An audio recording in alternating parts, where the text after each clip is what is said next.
Westminster Shorter Catechism, question number 76 asks, which is the Ninth Commandment? And the answer is the Ninth Commandment is, thou shalt not bear false witness against thy neighbor. Westminster Shorter Catechism, question number 78 asks, what is forbidden in the Ninth Commandment?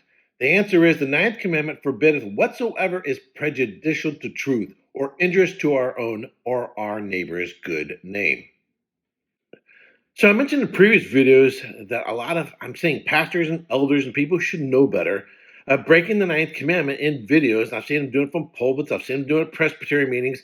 I've seen it done at Christian events where they really malign fellow Christians and misrepresent them. And you read the books of the person they're maligning, and you go, there's no way in the world you could actually be reading it. And a lot of people, because they trust the speaker, aren't willing to do the research. And then they form an opinion about this other pastor, teacher, writer, theologian, and they're not going to do the research. They ain't got the time for it. They're not going to go out and buy the books or watch the videos because they trust this person they're listening to. They're just going to listen to them. And then the snowball rolls and it gets worse and it gets worse. But this is the thing I want to get to in this. You need to be accurate. We need to be accurate and accurately represent not only those who are fellow Christians, but even the cults. I get all of my knowledge and understanding about Jehovah's Witnesses, Mormons, New Age movement, whatever, the Moonies, so on and so forth, directly from the source. I read their books. I listen to their videos. I listen to their podcasts. I talk to them personally.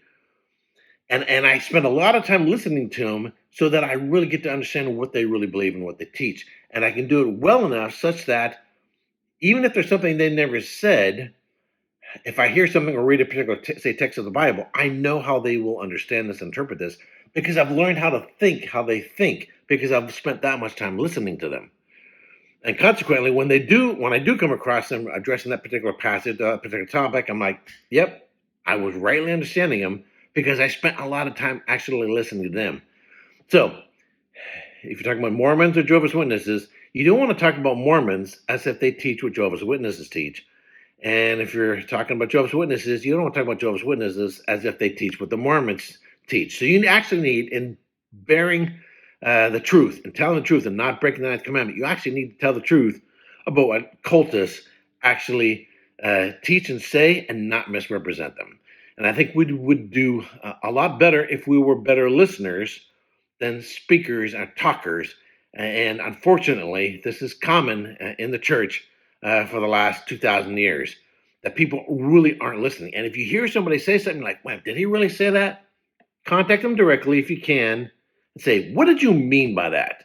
Because it may be we misunderstood them.